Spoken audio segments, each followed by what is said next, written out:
बड़े फुटबॉलर हैं, रोनाल्डो। हाँ हाँ। उनकी गर्लफ्रेंड है, बच्चे भी हैं, लेकिन वो पत्नी नहीं बन रही है। वो कह रहे हैं गर्लफ्रेंड ही ठीक है, बीवी नहीं बनाएंगे। क्यों? अब उनको लगता होगा कि कभी अलग वलग हुए तो सारा पैसा देना पड़ेगा। तो ये वाला कॉन्सेप्ट सही है? गलत है।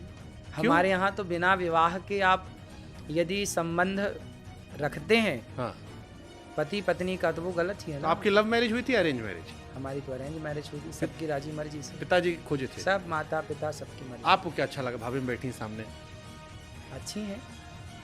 क्या अच्छा लगा? सब कुछ हमारे रिश्ते बहुत अच्छे से चलते हैं, क्योंकि समझदारी से रिश्ते चलते हैं। तो पति पत्नी का रिश्ता खुश चले, इसके लिए क्या कॉन्सेप्ट चाहिए? एक तो आपने सिखाया था कि पत्नी मुंह पे उंगली रख लो, तो यही वाला कॉन्सेप्ट है, कुछ और भी कॉन्सेप्ट है?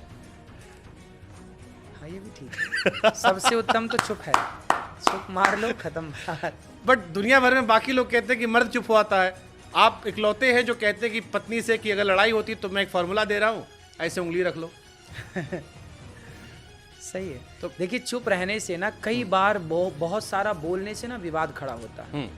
पति पत्नी में भी ना बहुत नहीं बोलना चाहिए। कई बात ना मजाक में भी की जाएं तो कुछ पत्नियां कुछ पति उसे दिल में ले लेते हैं, उस बात पर सोचने लग जाते हैं, जिसके कारण उनके रिश्तों में तनाव हो जाता है, गलतफहमी पैदा हो जाती है और तलाक तक की नौबत आ जाती है। इसलिए पति पत्नी के रिश्ते ना कैसे चलते हैं, उसका एक फार्मूला आपके काम आएगा। हमारा ब्याह नहीं हुआ, बता दीजिए। पति पत्नी के रिश्ते को बेहतर बनाने के लिए ना सहनशीलता चाहिए। पत्थर जो होता है ना, मूर्तिकार उसे छेनी और हथौड़ी से मार मार के सुंदर सी मूर्ति तैयार कर देता है। पत्थर भी चोट खाए बिना पूजता नहीं है। तो जो पत्थर चोट खा के टूट गया वो कंकड़ बन गया, और जो पत्थर चोट सह गया वो शंकर बन गया। वाह। तो बस सहनशीलता होनी तो ये चाहिए। दोनों में होना चाहिए या खाली पत्नी में होना चाहिए? पत्नी में और पति में। पति कुछ कहे तो पत्नी बर्दाश्त कर ले, हाँ। पति कुछ कहे तो पत्नी, और पत्नी कुछ कहे तो पति, दोनों एक दूसरे को सुनते हुए समझते हुए चले। देखिए, महाराज जी ने कहा कहीं कहीं झूठ बोल सकते हैं, लेकिन आप आज तो पति पत्नी दोनों सामने हैं। महाराज जी यहाँ कैमरे दिख रहे हैं, भाभी जी हमको दिख रही हैं, दर्शक भले ना दिख रही हो। तो अगर अनिरुद्धाचार्य जी की लड़ाई होती है भाभी जी से, अब होती तो होगी वैवाहिक जीवन में, तो आप सॉरी बोलते हैं, भाभी सॉरी बोलती है? हम भी बोलते हैं, वो भी बोलते ज्यादा कौन बोलता हैं। हम दोनों ही बोल लेते हैं, लड़ाई होती ही नहीं है। आपकी टीम वाले कह रहे हैं भाभी जी से बुलवाते हैं आप। लड़ाई की गुंजाइश कम है, क्योंकि रिश्ते भरोसे से चलते हैं, सहनशीलता से चलते हैं, और जहाँ सहनशीलता है, भरोसा है, वहाँ झगड़े। शादी के बाद प्यार का इजहार करना सही होता है? बिल्कुल सही होता है। तो अनिरुद्धाचार्य जी ने भाभी जी को आखिरी बार आई लव यू कब बोला था? हम तो बोलते ही रहते हैं। कब बोला और था? कथा में हम सबको बोलते हैं कि आप भी हर दूसरे तीसरे दिन आई लव यू बोलते रहा करो। रिश्ते बेहतर बनाने हैं तो हर दूसरे तीसरे दिन आई लव यू बोलते रहा करो। आपने आखिरी बार कब बोला था? आपने ये नहीं बताया मुझे। हो गए होंगे महीने भर। महीना? दूसरे कह रहे कि आप रोज बोला करो, अपनी वाली को आप कह रहे महीना भर पहले बोले थे। तो ऐसा है ना कि जहाँ झगड़े लड़ाई की ज्यादा संभावना हो वहाँ रोज बोलो, हाँ। दूसरे दिन में बोलो। और अपनी वाली तो लड़ाई झगड़े की अपनी कोई वाली संभावना नहीं है। तो जहाँ अच्छी है वहां मत बोलो। मतलब खराब हो तो वहां रोज बोलो, और अच्छी मिल जाए बीवी तो ना बोलो। तो बोलते रहा करो। ठीक है। आप फंस गए महाराज, इस बार आप ना, भाभी जी कहेंगे रोज बोलना चाहिए। चलिए ठीक है, हम आपको रिश्तों में ऐसे ही है ना कि जिसकी ज्यादा उतार चढ़ाव में है उसको तो हर दूसरे तीसरे दिन बोलना चाहिए। चलिए हम आपको जब दूसरा बिंदास चल रही है। आई लव यू बाद में बुलवाएंगे। आपने कहा था पत्नी को एक गाना सुनाया करो। हाँ, कौन सा गाना था? आप बताइए। क्या खूब लगती हो। हाँ। भाभी जी सामने बैठी हैं, आपकी आवाज़ इतनी मधुर है, हम चाहते हैं 4 लाइन आज भाभी जी को डेडिकेट कर दीजिए। हम तो गाते ही रहते हैं। हाँ, तो आज हमने तो सबको कहा। आज सामने बैठी है, उनको देखिए, मुस्कुरा के बता दीजिए। हम तो कथा में सबको कहते हैं कि ये सब करो।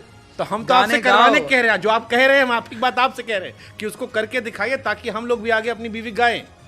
तो आपकी शादी होगी फिर आप भी गाएंगे? मैं गाऊंगा। कैसे आप सामने बैठे रहेंगे, आप सुनाएंगे, जैसे सुनाएंगे वैसे गा दूंगा। मैं अभी प्रैक्टिस करूंगा घर जाके, फिर मैं आपको सुन के। तो बोलना चाहिए हम सबको। तो 4 लाइन महाराज जी। क्या खूब लगती हो। क्या खूब लगते हो। उधर हम तो लगते ही हैं, उधर भाभी जी को देख के। बड़े सुंदर दिखते हो। ये कन्हैया के लिए हम गाते हैं। हाँ। फिर से कहो, कहते रहो, अच्छा लगता है मेरे कान्हा का मुखड़ा, बड़ा सुंदर लगता आप है। भाभी जी के 1 महीना पहले आई लव यू बोले, हमने गाना गाने कहा, उसमें भी आपने वो प्यार को श्री कृष्ण जी पे डाल दिया। फिर पत्नी तो आपकी एक ही है ना, आप कहते हैं 2 मत रखो, आप कहते हैं गर्लफ्रेंड मत बनाओ, आपकी इकलौती बीवी के लिए हम आपसे कह रहे हैं गाना गाओ, आप नहीं गा रहे हो। तो गाना हम गाते हैं ना।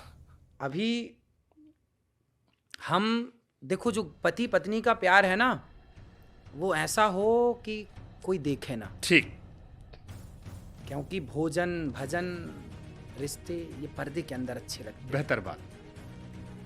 हम ज़्यादा प्यार का इजहार करेंगे ना तो लोगों की नज़र लग जाएगी। ये भी बात सही है। इसलिए अपने रिश्तों को बहुत बिंदास चलाना है ना, हम्म।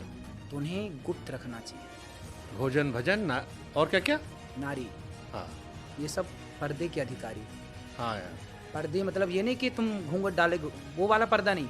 पर्दा मतलब आप पति पत्नी में बहुत प्यार है। आजकल क्या हो रहा है बाजार में, पति पत्नी, भाई आप पति पत्नी है, इसका मतलब ये नहीं कि बाजार में आप रोमांस करने लग जाएंगे। नहीं तो खराब, हाँ मतलब है ना।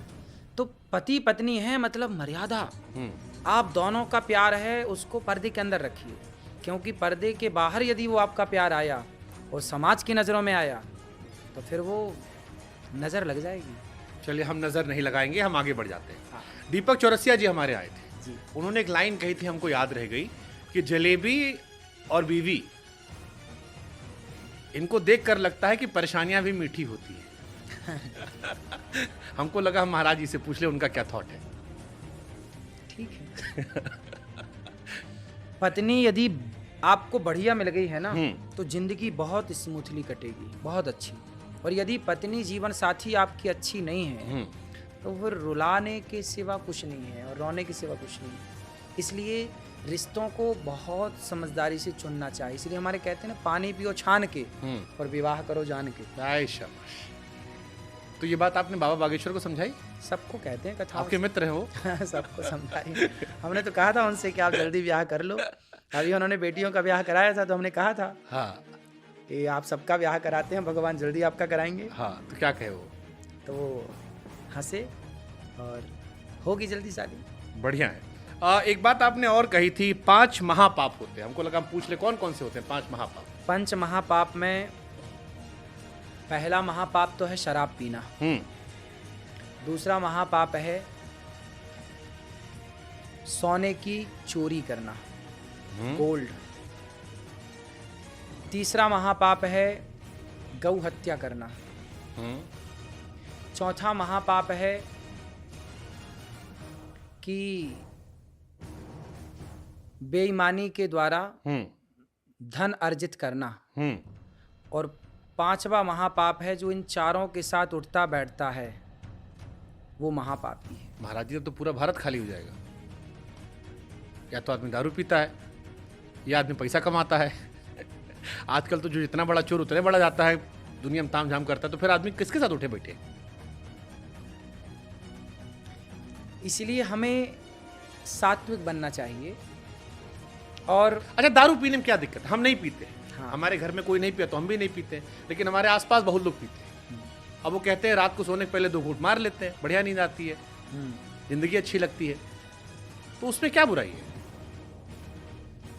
देखिए, शराब पीने की बुराई क्या है। अभी मैं भोपाल जेल के अंदर कथा सुनाने गया था। देखा था हमने। हाँ, 4000 कैदी थे, उनके बीच में हमने कथा सुनाई। तो 4000 कैदियों से हमने पूछा, अधिकाधिक कैदियों से हमने बात की कथा के बाद और प्रश्नोत्तरी में, और कि भाई आप जेल क्यों आए? क्राइम तो किया आपने, कोई ने मर्डर किया, कोई ने कुछ किया, पर ये बताओ कि क्राइम आपने क्यों किया? सारे लोगों का मतलब 99.99 लोगों का कहना था कि महाराज जी हमने शराब के नशे में की। ठीक बात। तो मैंने कहा अब मैसेज दो आप कि क्या शराब पीना है? उन अपराधियों ने मेरे से बोला, महाराज जी आप सबको बोलना कि कोई शराब ना पिए। जितने भी क्राइम आज भारत में हो रहे हैं वो सारे क्राइम शराब के नशे में अधिकाधिक हो रहे हैं। तो जितना भी क्राइम है, जेल भरे पड़े हैं, केवल शराब वजह है। महाराज जी, इसमें एक प्रश्न आता है, जैसे हमारे बड़े बूढ़े कहे थे, अति का भला ना बोल, ना अति की भली ना चूप, अति का भला ना बरसना, अति की भली ना धूप। कोनो चीज़ की अति अच्छी नहीं होती। अति सर्वत्र हाँ, वर्जयेत। तो चक्कू से आदमी मर्डर भी करता है, चक्कू से आदमी आलू सब्जी भी काटता है। तो वो तो वैसे हो गया ना कि दवा, कई बार दारू दवा भी बन जाती है, और कई बार दारू जो अति पीता है वो जाके मर्डर कर देता है। तो इस पे तो अति जोड़ना चाहिए ना कि सब दारू पीने वाला खराब हो गया। भाई छोटी सी चीज कब अति में बदल जाए, आपका नशा कब अति में बदल जाए। जो शराब पीने वाले हैं शुरुआत तो थोड़ी सी करते हैं ना, फिर धीरे धीरे धीरे वो अति में डूब जाते हैं, तो पूरा जीवन बर्बाद हो जाता है कि नहीं शराब के नशे में। ठीक है। अभी आपके पहले यहाँ जो आए थे भैया, उनका कैरियर कैसे नष्ट हुआ? अब ये तो आपने मौज काट दी उनपे। क्यों? क्योंकि शराब वजह है। हाँ, मतलब शादी में गए थे, कह रहे थे हम शादी में गए थे, बुला लिया गया हमको। फिर अब सोचिए कितने बड़े व्यक्ति का कैरियर समाप्त हो सकता है शराब से, फिर आप इसे सही कैसे ठहरा सकते हैं? ठीक, सोने की चोरी का है दिक्कत है। आप राडो घड़ी पहने, उस टाइम घड़ी चुरा ले, उसमें सोना नहीं है, तो वो सही है। सोना गलत है, चोरी करना। सोना चोरी गलत है। हाँ, तो चोरी बोला आपने, 5 पाप में कहा, एक सोने की चोरी का था। सोने की विशेष है ना, जो धन है ना, पहले के जमाने में क्या था? हाँ। पहले के जमाने में रुपया पैसा था ही नहीं। पहले के जमाने में धन के नाम पे क्या था? हाँ, सोना। सोना ही था। तो वो उस समय ठीक, सहमत। अच्छा, जो पुरानी ये सब जितनी बातें आती हैं कि बिल्ली रास्ता काट जाए, बृहस्पतिवार को बाल नहीं धोना चाहिए, ये लॉजिकल बातें होती है, धर्म के नाम पर है? ठीक है, कुछ बातें तो हैं ग्रह नक्षत्रों को देख के यदि बारीकी से विचार किया जाए तो ग्रह नक्षत्रों का योग है ज्योतिष के अनुसार। वैसे सामान्य तौर पर तो ठीक है सब, बाकी ग्रह नक्षत्र के हिसाब से लोग मानने वाले मानते हैं। ठीक। अब एक हमारा बड़ा फेवरेट सवाल जो बहुत हमारे